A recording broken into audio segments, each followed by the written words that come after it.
का बात बा परियान बड़ा गुस्साइल बारू। आप मत बोलिए, इसे मेरा दिमाग सुबह से खराब है। दिमाग है तुम्हारे पास?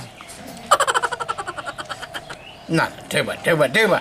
आप तो बोझ में मत करिए, समझे ना। एगो तो आपके पड़ोसी है मोटकी, वो आके सुबह सुबह मेरा एकदम दिमाग खराब कर दी है। उसको समझा दीजिएगा कि अब मेरे यहाँ आने के लिए नहीं, भीख मांगने के लिए कुछ ना कुछ मांगने डेली आ ही जाती। जब औरत लोग लड़ती है ना तो हमारा बड़ा खुशी होता है। बड़ा खुशी होता है। हाँ। आपसे लड़के दिखाएगा? अरे हमसे तो रोज लड़बे करती हो, अब कल लड़ोगे। केकरा फोन बार बार आ रहा है जी? अरे पता नहीं, सुबह से ही फोन भी बार बार आके हमको तो एकदम तंग तंग कर। बिस्कुट में क्या हुआ? बिस्कुट हुआ तो हम खा गए। बाप रे, तो टॉमिया का बिस्कुट, अब टॉमी क्या खाएगा? टॉमी के बिस्कुट था? हाँ। और तुम तो जब वो टॉमी के बिस्कुट हमको खिला दी। हम देख के गए थे कि उसको खिला दीजिएगा। आप भी गजब करते हैं ना, जो मिले सब ठूस लेते हैं। तुमको आदमी और टॉमी में फर्क ना आता है? टॉमी में आपको बिस्कुट और मिक्सचर में फर्क नहीं आता कि कौन कुत्ता का कौन आदमी का है? ये का मालूम, बिस्कुट पर लिखा था कि कुत्ता का बिस्कुट है, ये आदमी का बिस्कुट है। आपको तो बस दिखना चाहिए कि खाने वाला है, सब लेकर ठूस लो। अरे हाथ सूखा पर हमन भूखा तो। पता नहीं किसका इतना फोन आ रहा है सुबह से। क्या कर फोन है? लो तो। अरे ये तो भूरा का फोन है। भूरा का नंबर है? हाँ, वो साला बार बार तुमको काहे फोन कर रहा है? सच? हाँ। वो भी एकदम परेशान करने पे लगल है। उस साले को चीर देंगे, साले को पटक पटक के मोड़ेंगे और हम चाहते को। प्रणाम पंडित जी। खुश रहा बबुआ, बैठ बैठ। हाँ, तारा देखे लियो ना तो हमरा बड़ा खुशी होखेला। बहुत छोटे उम्र में मुखिया बन गईला तू। ई सब राउर आशीर्वाद बा, बाकी रहुआ इतना परेशान काहे बानी बाबा? अरे का कहीं, बार बार भुअरा साला फोन कर कर के हमारे परियान के परेशान करता। भुआरा? हाँ। रोकी पंडित जी, अभी फोन करके बुलाओ तनी। मार साले के बोला बता। अभी बुलाओ तनी करे। बोला ये द्वार पे बोला रोक। हाँ। हेलो भुआरा, कहाँ बड़े? तनी हाई पंडित जी के द्वार पर जल्दी आओ। का कहले बड़ा पंडित जी? जल्दी जाता ना, जल्दी आवता। ठीक बा। हाँ हाँ रोकी। ठीक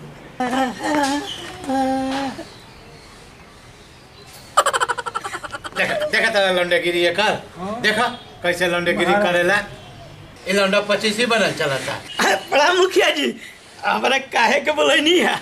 तू काहे पंडित जी के घर फोन करके परेशान करो तर तू? अरे हम काहे के परेशान करे जाई? ई पंडित तो हमरा के फसावत आ रहे। फसावा था नहीं? हाँ। ये क्या नंबर पर है? अरे सर बोल ना रे। ये देखा तो नंबर हो, बोल। हाँ। देखा तो 9134 हाँ 7898 के कर नंबर है? क्या नंबर है? बोल बोल सर।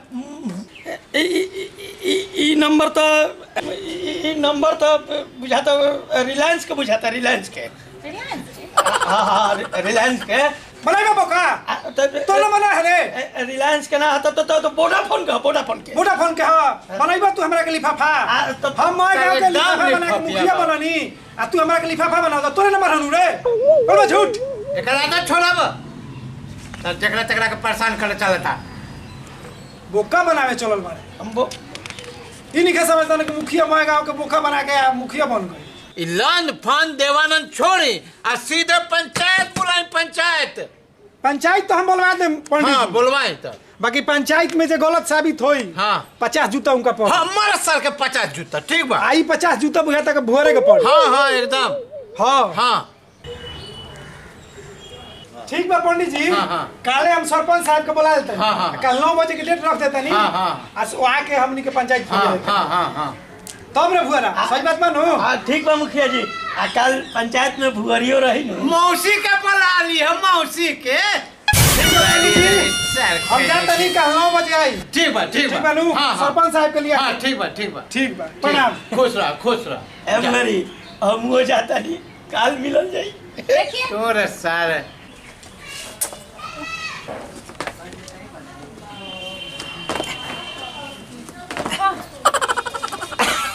भूरा तू यहाँ कब बना?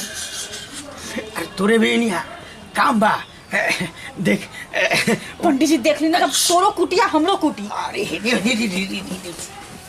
बनिया नु हाँ। झूठ बोले के बकल पंचायत में कह दे पनु कि फोन आवत रहे मगर आवाज कट के आवत रहे।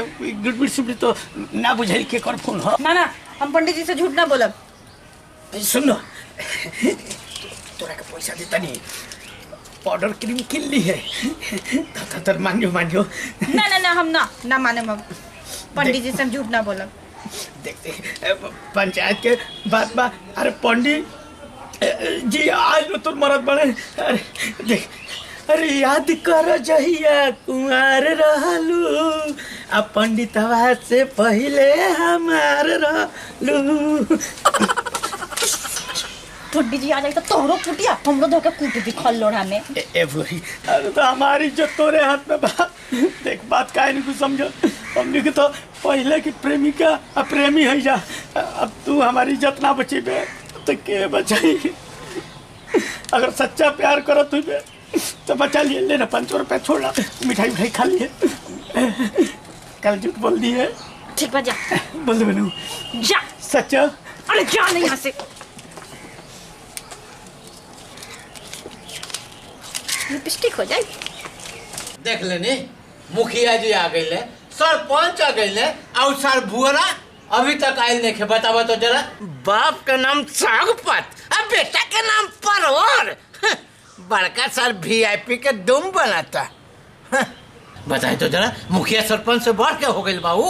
हाँ बोली भोरा आगे बैठ। देखा था साल का लौंडे गिरी। तू लौंडा 25 से ज्यादा। ए भूरी तू इन्हें तो इन्हें।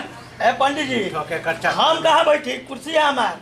तू हमार माथवा पर बैठा, कुर्सी पर बैठे वाला बात हाल करम है। तारा जमीन मिल जाए वही बहुत बा। हाँ ये ना कहा कि घर में कुर्सी है ये नहीं। कुर्सी नहीं खे तो ऐसे मुखिया सरपंच बैठल बारे। अगल बगल से मांग के ले पंजीयन के ना बैठे थे कुर्सी पर हम। हाँ देख ले मुखिया जी ज्यादा बेइज्जत करते रहे। चल जाए जगरा इज्जत रही ओकरा ना बेइज्जत है। इस सर के इज्जत।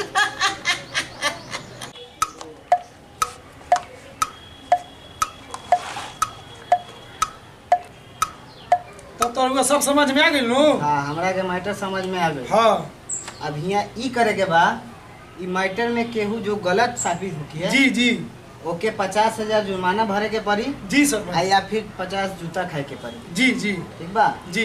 अच्छा पंडित जी भुआरा मंजूर बा नु। हाँ हाँ हमारा मंजूर बा। जूता खाला कैसे परेशान बा एकदम। तू तो 50,000 रुपया खइबा हैं। पंडित जी तनी मोबाइल है लाई तो ले तनी तो देखल जाओ। ये नंबर बा बनी। रे भुआरा ई नंबर पर फोन कर।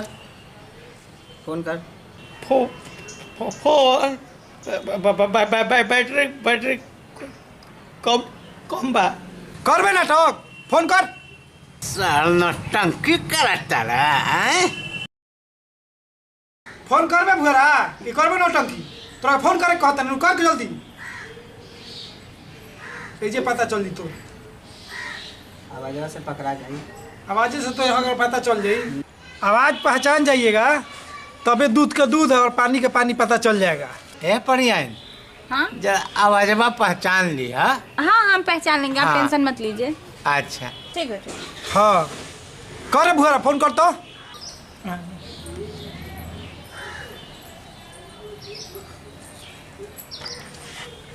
अब बेटा पकड़ाई है।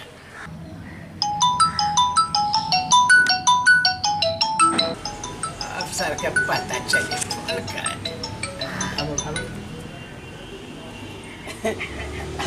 हेलो।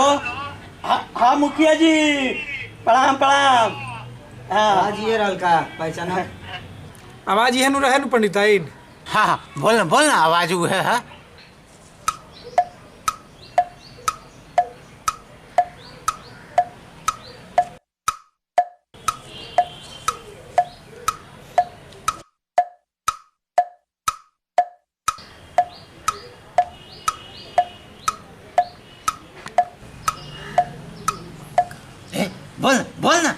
बोल ये था। बोल अरे बोल रहे हैं ना, बोलने तो दीजिए, सोचने तो बोल, दीजिए ना। बोल।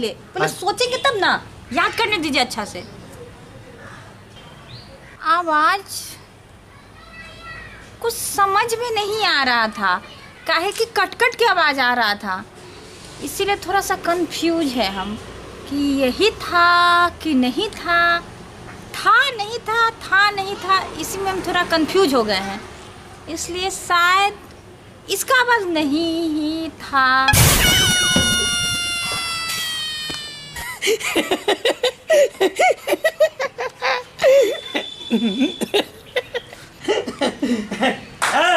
पंडित हमारा के बदनाम करके आज पूरा समाज में चाहत रहा कि भुअरी में हीरो बन जाए।